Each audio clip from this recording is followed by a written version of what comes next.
Olá, pessoal! Sejam muito bem-vindos! Para quem está na pegada dos concursos públicos e precisa gabaritar direito municipal, chegou ao lugar certo. Nesta nossa conversa, vamos direto ao que interessa, a letra da lei. É isso que as bancas de concurso adoram cobrar, e é nisso que a gente vai focar.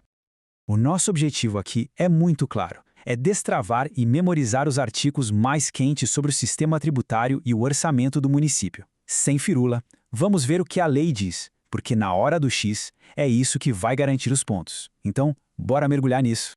Esse aqui é o nosso mapa da mina. A gente começa com o básico do sistema tributário, depois passa pelas limitações, que, olha, são um prato cheio para examinador. Em seguida, a gente vê os impostos e as receitas, o trio de leis orçamentárias e, para fechar com chave de ouro, uma revisão turbo das proibições mais importantes. Vamos nessa! Tudo começa por aqui. Para a gente entender a máquina municipal, a primeira coisa é saber de onde vem o dinheiro, né? Então, o primeiro passo é sacar o que é receita pública e quem pode criar tributos.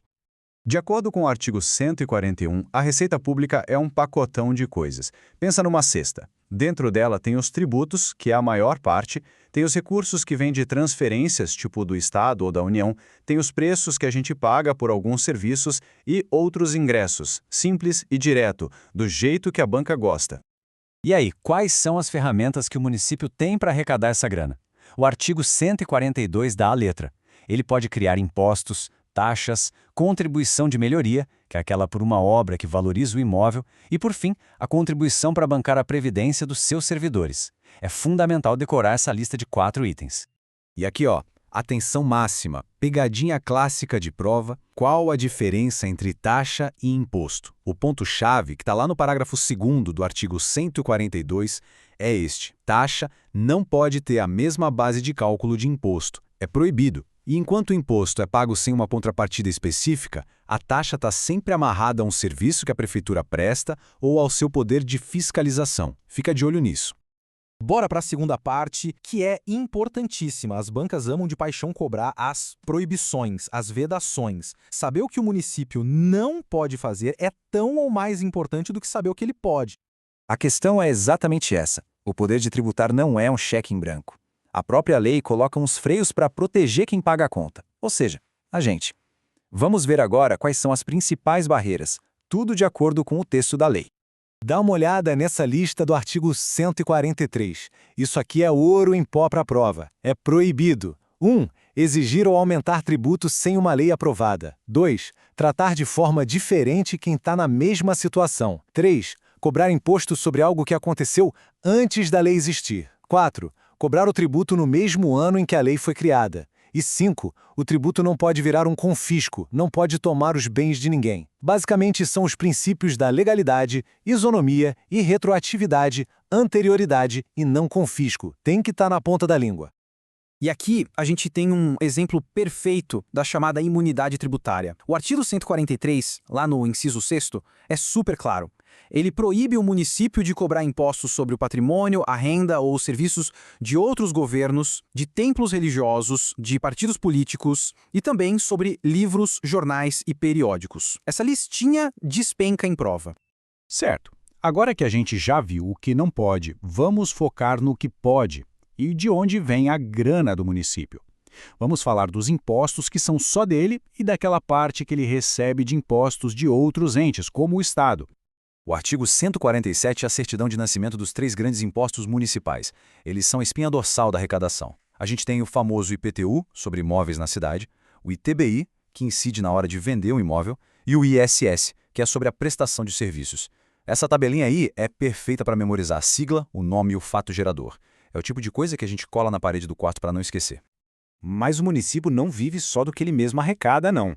O artigo 149 mostra que ele tem direito a uma bela fatia de impostos do Estado. E aqui, atenção total aos números. Metade, 50% do IPVA dos carros licenciados na cidade fica para o município. E 20% do ICMS gerado ali também. Esses percentuais são questão batida em prova. E esse número aí, 22,5%, o que ele significa? Pois é, o artigo 150 explica. A União pega 22,5% de tudo que ela arrecada com o imposto de renda e com o IPI e manda para o Fundo de Participação dos Municípios, o FPM, que divide essa grana entre todas as cidades. É uma das transferências mais vitais. Grava bem esse percentual. Agora vamos virar a chave. A gente já sabe de onde vem o dinheiro, mas como ele é gasto? É aí que entra a parte de orçamento, as leis que planejam, organizam e autorizam cada centavo que a prefeitura gasta. O artigo 157 apresenta o trio parada dura do orçamento. Para não esquecer, pensa numa escada. O PPA, Plano Plurianual, é o plano de longo prazo, para 4 anos. A LDO, Lei de Diretrizes Orçamentárias, é o degrau do meio, que diz as prioridades de cada ano. E a LOA, Lei Orçamentária Anual, é o orçamento do dia a dia, que detalha tintim por tintim de onde vem e para onde vai o dinheiro naquele ano. E quem estuda para concurso sabe, datas são cruciais. O artigo 158 estabelece os prazos finais para o prefeito mandar os projetos para a Câmara de Vereadores aprovar. Anota aí, até 31 de maio para o PPA e para a LDO, e até 30 de setembro para a LOA. Isso pode ser o detalhe que garante a aprovação.